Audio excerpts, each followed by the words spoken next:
All right, 9/15, March is the month to celebrate healthy eating, but I want you to admit it, when the word nutrition pops up, you probably think about lowering the boom instead of celebrating. Well, it doesn't have to be like that, and certified nutritional consultant, our friend Cottrill, is here to show you how to have your celebratory cake and eat it too. So nutrition can be fun. Absolutely. Is this what you're trying to convince me of? I know. When a nutritionist comes on and starts talking It's about like, cake, you think, yeah. is this nutritionist legit? But I am. And you know what? In order to lighten up, you got to lighten up. That's the thing. What do you mean? Well, we have all these food rules, and you know, the things that we push away the most are the things that come back to us the most.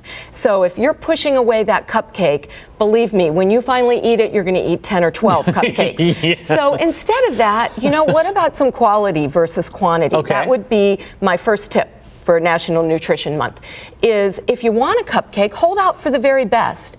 I happen to have found a food truck that has the best cupcakes I've ever had. And so I wait. I pass everything up, but when I go to that food truck, I have the salted caramel cupcake. Oh, you go for it. Yeah, you dive in. And I devour it. I love it. So, but you don't eat a ton of them, though. No, I mean, it goes back to everything in moderation. Absolutely. And then, speaking of not eating a ton of it, if it's real food satisfies. Right. So real versus fake would be my second food rule. So that cupcake, because it has real butter, real sugar, real ingredients, that little mini cupcake satisfies. More than a lot of something else that's not real. A fat-free, sugar-free food. All right, so another tip, pleasure and relaxation. I know. You don't even, you know, with dieting. Does that exist today? I know. With dieting, you don't even think about pleasure, right? You think about restriction. Right. I'm suggesting it's more about what you allow in than what you keep out. So if you raise the bar rather than the lowering the boom, and you have only the best, there you go. Because you're not going to dread eating. You're going to look forward to it. All right. Around meals versus convenience. Around meals versus convenience and on the run eating. Well, you know, here's the thing.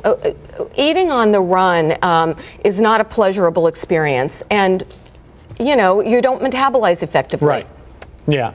All right. So but feed yourself like a child that you love. I love this. And I love that this is going to be our last point, because I think it's the greatest point, is that if your 5 or 7-year-old comes to you and they say, Dad, you know what? I ate my dinner. It was a balanced dinner. I want a cookie. You'd give them the cookie. Every single night we go through this. Exactly. Yep. But, you know, what's the problem with that? What's that little treat at the end of a meal? It's fine. It's healthy. It's balanced. It's moderate. If they hadn't eaten their meal, you wouldn't give them the cookie. But do you treat yourself the same way? Do you treat yourself the way you treat the child that you love? Do you skip meals? So if you do it right, give yourself a little reward. Exactly. Carol, it's great to see you. These are always great tips. Thank you. Welcome back. We'll see you again sometime soon. Yep. All right, moving on. 9:18.